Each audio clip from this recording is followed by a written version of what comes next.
അദ്ദേഹത്തിന്റെ മരണം ഇപ്പൊ ഞാൻ താങ്കളോട് കേട്ടപ്പോൾ അത്ഭുതത്തോടെ കേട്ടത്. കാരണം ഞാനൊക്കെ എപ്പോഴും കമ്മ്യൂണിക്കേറ്റ് ചെയ്യുന്ന ആളാണ്, എന്ത് കാര്യത്തിനും എല്ലാവരുമായി സഹകരിക്കുന്ന ആളാണ്, വലിയൊരു മനസ്സുള്ള ആളാണ്.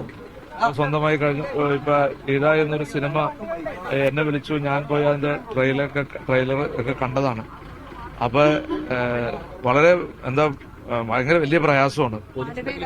പോലീസ് പറഞ്ഞിരിക്കുന്നത് ഇപ്പൊ നേരെ മെഡിക്കൽ കോളേജിലേക്കാണ് ബോഡി കൊണ്ടുപോകുന്നത്.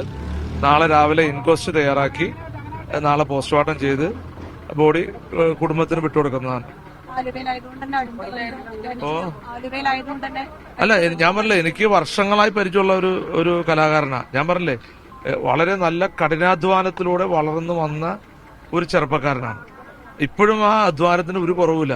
സിനിമയായാലും മറ്റുള്ള സ്റ്റേജ് ഷോ ആയാലും ഒക്കെ അതിന് പോകാനും അതിനുവേണ്ടി അതിനുവേണ്ടി വളരെയധികം പ്രയാസപ്പെട്ട് തന്നെ മുന്നോട്ട് പോയിരുന്ന ആളാണ്. ബന്ധുക്കളോട് സംസാരിക്കാൻ പറ്റിയിരുന്നോ? ഇല്ല, ഞാൻ അവരുടെ 1-2 ബന്ധുക്കളായിട്ട് സംസാരിച്ചു.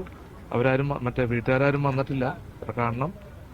എന്തായാലും കളമശ്ശേരി മെഡിക്കൽ കോളേജിൽ സൂക്ഷിച്ച് രാവിലെ ഇൻക്വസ്റ്റ് തയ്യാറാക്കി പോസ്റ്റ്മോർട്ടം നടത്തി പോകും. ഷൂട്ടിംഗ് കഴിഞ്ഞ് റൂമിൽ വന്നപ്പോഴാണ് അറിയാലോ, ബാക്കിയെല്ലാം അറിയാലോ.